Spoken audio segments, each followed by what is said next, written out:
ओम श्री गणेशाय नमः। पौष मास महात्म्य में आज सुनिए आगे की कथा। कुछ दिन राजा चक्रपाणि का आतिथ्य ग्रहण करने के बाद मयूरेश ने भी शिव शिवा और अपनी पत्नियों सहित अपने स्थान पर जाने की इच्छा प्रकट की, तो राजा ने बेमन से उसे स्वीकार कर पर्याप्त भेंट आदि के साथ विदा कर दिया। अब वे स्वयं उन्हें नगर के बाहर 1 योजन दूर तक पहुंचाने आए। उनके साथ नगर के सभी नागरिक भी थे। मयूरेश को विदा करते समय सभी के आंखें आंसुओं से भीग रही थी। वे कहने लगे, प्रभु, आप हम सेवकों को छोड़कर जा रहे हैं, किंतु हमारे लिए आपका यह वियोग असहनीय हो रहा है। हमारे ऊपर सदैव आपकी दया बनी रहे। मयूरेश ने चक्रपाणि और उसके समस्त प्रजाओं को समझाया कि आप लोग निश्चित रहिए, मेरी कृपा से आपको समस्त सुखों की प्राप्ति होगी और मेरे स्मरण मात्र से आपके सभी संकट भी दूर हो जाया करेंगे। इस प्रकार आश्वासन देकर मयूरेश अपने नगर को चल दिए। उनके साथ शिव शिवा, ब्रह्मा, विष्णु आदि प्रमुख देवता भी थे। प्रमथ आदि गण उनका जय जयकार करते चल रहे थे। निश्चित अवधि में गंतव्य स्थान पर पहुंचकर सभी ने कुछ देर विश्राम किया और फिर कुछ दिन बातों में निकल गए। इधर दोनों बहुओं को पाकर देवी पार्वती जी बहुत प्रसन्न थी। वे भी उनकी बहुत सेवा करती और आशीर्वाद पाया करती थी। शिवगण भगवान मयूरेश को प्रसन्न करने का सदैव प्रयत्न करते रहते। तभी एक दिन शिव शिवा, ब्रह्मा, विष्णु आदि के सामने मयूरेश ने बड़ी गंभीर वाणी से कहा कि देवगणों, मैं एक महत्वपूर्ण बात कहता हूँ, आप सभी ध्यान देकर सुनिए। मैंने जिस उद्देश्य से धरती पर अवतार लिया है वह कार्य तो संपन्न हो गया है। असुरों के मरने से पृथ्वी का भार भी उतर चुका और दैत्यों के कारागार में बंधनग्रस्त देवता भी मुक्त हो गए। स्वाहा, स्वधा और वशिष्ठ कार्य भी पहले के समान निशंक रूप से हो रहे हैं। इसीलिए मेरे अवतार का उद्देश्य पूर्ण होने पर अब मेरा कोई भी कार्य शेष नहीं रहा और मेरे सधम गमन का अवसर भी आ गया है। यह सुनकर दुखी हुए देवताओं ने सजल नेत्रों से कहा, प्रभु, आप हमें त्याग कर क्यों जा रहे हैं? अगर अब फिर से दैत्य उत्पन्न हो गए तो हमारी रक्षा किस प्रकार से होगी? तब मयूरेश उन्हें आश्वासन देते हुए कहते हैं कि चिंता मत करो, जब भी कोई संकट उपस्थित हो मुझे याद कर लेना। मैं आपकी सेवा और आपकी रक्षा सदैव करूँगा। और माता पार्वती को तो उनके वचन सुनकर ही मूर्छा आ गई। कहने लगी, पुत्र, तुम्हारे बिना मैं कैसे जीवित रहूंगी? मुझे छोड़कर कहीं मत जाओ मयूरेश। मयूरेश ने समझाते हुए कहा, माँ, मैं भी आपके वियोग से दुखी हूँ, किंतु सदैव एक स्थान पर तो नहीं रह सकता, इसीलिए विवश हूँ। जब द्वापर में मुझे एक भयानक असुर को मारने के लिए अवतार लेना होगा, तब तुम्हारे पुत्र रूप से प्रकट होकर मैं पुनः सुख प्रदान करूँगा। तभी षडानन ने रोते हुए कहा कि मुझे भी साथ ले चलिए। इस पर उन्होंने अपना मयूर षडानन को प्रदान करते हुए कहा, मयूर ध्वज, मैं सभी के अंतर में निवास करने वाला होने के कारण हृदय में भी सदैव विद्यमान रहता हूँ, इसीलिए मुझे निरंतर अपने साथ ही समझो। ऐसा कहकर गणेश्वर वही अंतर्ध्यान हो गए। अब द्वापर युग का समय चल रहा था। ब्रह्मा जी निद्राग्रस्त थे। उस समय शूलपाणि उमानाथ ब्रह्मलोक में पधारे। चतुरानन की नींद खुली और उन्होंने एक जमाई ली। तभी उनके मुख से एक अत्यंत भयंकर पुरुष प्रकट हो गया। उसकी गर्जना से सारी दिशाएं कांप उठी। दिक्पाल आश्चर्य में भर गए और शेषनाग क्षुब्ध होकर विश्वमन करने लगे। समस्त प्राणी भय और आशंका से अत्यंत व्याकुल हो गए थे। उस भयंकर पुरुष का वर्ण अत्यंत लाल था। उसके सुंदर और अनुपम शरीर से सुगंध निकलकर वातावरण को सुरभित बना रही थी। वह तुरंत ही ब्रह्मा जी के सामने विनीत भाव से आकर खड़ा हुआ पद्म योनि उसे देखते ही विस्मय में भर गए और पूछने लगे कि तुम कौन हो, कहाँ, कैसे और किस प्रकार उत्पन्न हुए और क्या चाहते हो। तब वह पुरुष विनय पूर्वक बोला कि प्रभु, आप सर्वज्ञ और समस्त ब्रह्मांड के उत्पन्न करने वाले हैं, फिर भी आप अनजान की तरह मुझसे प्रश्न क्यों कर रहे हैं। आपने जमाई ली, तभी आपके मुख से मैं उत्पन्न हुआ आपका पुत्र हूँ। इसीलिए आप मुझे अपने पुत्र के रूप में स्वीकार करके मेरा नामकरण कीजिए। फिर मुझे रहने का स्थान और आहार दीजिए। मेरा क्या कर्तव्य हो यह भी निर्देश दीजिए। ब्रह्मा जी उसके सौंदर्य और विनीत भाव पर मुग्ध और प्रसन्न थे। वे कहने लगे, पुत्र, तू अत्यंत अरुण अंत कांति वाला होने के कारण सिंदूर नाम से पुकारा जाएगा। तुझ में तीनों लोकों को वश करने की अद्भुत सामर्थ्य होगी। तुझे पंचभूतों, देवताओं, दानवों, यक्ष और मनुष्यों से किसी प्रकार का भय नहीं होगा। इंद्र आदि लोकपाल भी तेरा कुछ नहीं बिगाड़ सकेंगे। दिन हो या रात तुझे कभी भय नहीं होगा। पुत्र ने आज्ञाकारी सेवक की तरह अपना मस्तक झुकाया। ब्रह्मा जी उससे और भी संतुष्ट हुए। उन्होंने फिर से कहा, बेटा, तुझे किसी भी सजीव या निर्जीव वस्तु से भय नहीं होगा।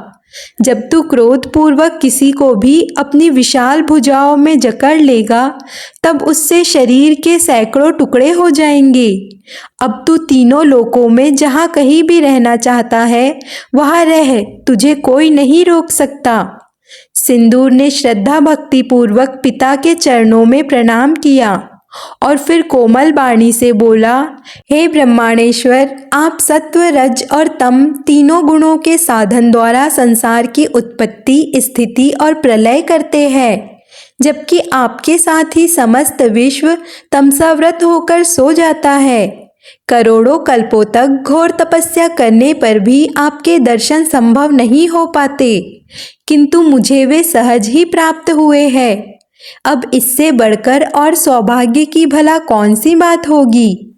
ऐसा कहकर सिंदूर ने चतुरानंद प्रभु की परिक्रमा की और चरणों में प्रणाम कर उनकी आज्ञा लेकर पृथ्वी की ओर चल पड़ा। अभी कुछ ही दौर गया होगा कि उसके मन में एक शंका उत्पन्न हो गई कि न जाने कितने जन्मों के पुण्य संचित होने पर, कठोर तपस्या करने पर ऐसे वरदान की प्राप्ति हो सकती होगी, किंतु मुझे तो बिना जप तप और वेद अध्ययन किए सहज में ही यह दुर्लभ वरदान प्राप्त हो गए। कहीं ऐसा तो नहीं कि मेरे पिता ब्रह्मा जी ने मुझे वैसे ही बहला दिया हो। इसीलिए इसकी परीक्षा तो करनी ही चाहिए कि ये वरदान सत्य है या नहीं। सिंदूर ने फिर सोचा कि परीक्षा तो हो, लेकिन किस प्रकार यह परीक्षा ली जाए। यह कोई भी ऐसा प्राणी नहीं दिखाई देता जिसे पकड़कर देख लूं कि उसे पकड़ने पर उसके 100 टुकड़े होते भी है या नहीं। अब कहाँ चलूं, कहीं कोई दिखाई ही नहीं देता। तब क्यों ना ब्रह्मा जी पर ही इसकी परीक्षा ले ली जाए। ऐसा निश्चय कर वह फिर से ब्रह्मलोक की ओर लौट गया। उसने ब्रह्मा जी के पास जाकर घोर गर्जना की और अपनी भुजाओं को तोलने लगा। पद्म योनि उसके हाव भाव देखकर मन ही मन उसकी बात को जान गए। इसीलिए भय के कारण दूर जाकर बोले कि कहो पुत्र, कैसे लौट आए। सिंदूर ने कहा, पिताजी कुछ नहीं, मैं तो बस आपके द्वारा दिए गए वरदान की परीक्षा लेना चाहता हूँ। जब मुझे कहीं भी कोई भी दिखाई नहीं दिया तो यहाँ आना ही उचित लगा। ब्रह्मा जी ने दूर से ही कहा, पुत्र, मैंने तेरी सुंदरता देखकर ही मोहवश तुझे यह वरदान प्राप्त किया था। मुझे तेरी इस कुटिलता और दुष्टता का पता ही नहीं था कि तू मेरे वरदान की परीक्षा मुझ पर ही करेगा। इसीलिए विषधर को दूध पिलाने पर उसमें विष की ही वृद्धि होगी। इस और इस सिद्धांत की ओर तो मेरा ध्यान ही नहीं गया। सिंदूर सुनता रहा, लेकिन फिर भी नहीं माना और अनसुना करके वह ब्रह्मा जी की ओर आगे बढ़ने लगा। तब वे फिर से पीछे हटते हुए बोले, अरे मूर्ख, अब तू असुर भाव को प्राप्त होगा और तुझे मारने के लिए गजानन भगवान अवतार लेंगे। शाप सुनते ही वह जोर से अट्टहास करता हुआ ब्रह्मा जी की ओर झपटा। यह देखकर वे तो प्राण बचाकर भागने लगे। पीछे पीछे असुर भी दौड़ पड़ा।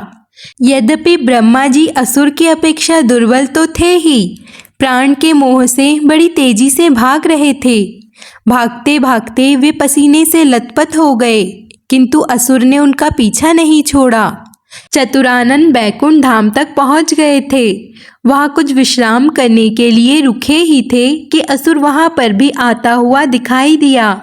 अब वे बड़ी तेजी से दौड़कर भगवान विष्णु के पास जा पहुंचे, जहां भगवान विष्णु ने उनका उद्वेग देखकर तुरंत अपने पास बिठाया और पूछने लगे कि विधाता, आप इतने डरे हुए क्यों हैं? आपकी देह भी पसीने से भीग रही है, लगता है बड़ी तेजी से भाग कर आए हैं। ब्रह्मा जी बोले, प्रभु, मुझे निद्रा आ गई थी, तभी पार्वती पति पधारे। मैं निद्रा से उठा तो मुझे जमाई आ गई और मेरे मुख से लाल वर्ण का एक सुंदर महाकाय बालक उत्पन्न हो गया। उसने मुझसे नाम रखने और रहने का स्थान बताने की प्रार्थना की तो मैंने उसका नाम सिंदूर रख दिया और रहने के लिए तीनों लोकों में इच्छित स्थान पर रहने को कह दिया। किंतु उसके सौंदर्य और पुत्र स्नेह से भ्रमित होकर मैंने उसे यह भी वर दे दिया कि तू तीनों लोकों में विजयी होगा और तू जिसे भी पकड़कर जकड़ लेगा उसके सैकड़ों टुकड़े हो जाएंगे। अब वही दुरात्मा उस वरदान का परीक्षण मुझ पर ही करने पर उतर आया है। हे दया सिंधो, उस दुष्ट से मेरी रक्षा कीजिए। श्री विष्णु बोले, आपने बिना विचार किए ये कैसा वर दे दिया, और अब आपका यह पुत्र मोह केवल आपको ही नहीं बल्कि तीनों लोकों को यातनाग्रस्त कर देगा। दोनों के बीच में इसी प्रकार वार्तालाप चल ही रही थी कि दौड़ता हुआ सिंदूर वहां पर आ पहुंचा। ब्रह्मा जी पर झपटा और कहने लगा, क्यों यहाँ आकर छिप रहे हो? परंतु मैं तो आपको कहीं भी छोड़ने वाला नहीं हूँ। आओ, अब चुपचाप मेरी पकड़ में आना स्वीकार कर लो। तब ब्रह्मा जी कहने लगे, बचाओ प्रभु बचाओ। इस प्रकार कहते हुए भगवान विष्णु के पीछे की ओर छुपने लगे। तभी भगवान विष्णु असुर को समझाते हुए बोले कि पुत्र, तू तो अत्यंत बलवान और चतुरानन तो अल्प बल है। इनसे युद्ध करने में तुझे कोई सुयश नहीं मिलने वाला, वरन इनका अनिष्ट होने पर तुम्हें तो अपकीर्ति ही मिलेगी। इसीलिए इन्हें छोड़कर किसी और से युद्ध करो। सिंदूर बोला, मुझे तो अपने वरदान का परीक्षण करना है, फिर वो ये हो या फिर कोई अन्य वीर। अगर यह नहीं लड़ते तो तुम ही आकर युद्ध करो। ऐसा कहकर वह भगवान विष्णु की ओर ही बढ़ा, परंतु वे तो परम नीति निपुण थे। उसे भ्रमित करते हुए कहने लगे, पुत्र, मैं तो केवल सत्य गुण संपन्न हूँ, इसीलिए लोकपाल में ही लगा रहता हूँ। विष्णु ने मुस्कुराते हुए कहा कि कैलाश पर्वत पर शिवजी निवास करते हैं। उन्होंने अपने दृष्टिपात्र मात्र से ही कामदेव को भी भस्म कर दिया था। बहुत से असुर उनके हाथों मारे गए हैं। वे उमानाथ, सुदृढ़काय और सदैव युद्ध करने के लिए उत्सुक रहने वाले भी हैं। उनसे जाकर युद्ध करो तो तुम्हें संतोष भी होगा और सुयश की प्राप्ति भी होगी। श्री विष्णु के नीतिपूर्ण वचन सुनकर असुर को बड़ी प्रसन्नता हुई। सोचने लगा, ऐसे ही युद्ध प्रिय वीर से युद्ध करने में आनंद आ सकता है, इसीलिए वही करना चाहिए। और फिर वह बड़ी तेजी से चलता हुआ कैलाश शिखर पर जा पहुंचा। उस समय भगवान शंकर समाधि में लीन बैठे थे। पार्वती जी उनकी सेवा में लीन थी और नंदी और भृंगी आदि भी उनके निकट ही बैठे थे। इसके आगे का वृत्तांत आप अगले अध्याय में सुनेंगे। अगर आपको आज की कथा अच्छी लगे तो वीडियो को लाइक कर दीजिए और चैनल को सब्सक्राइब कर लीजिए।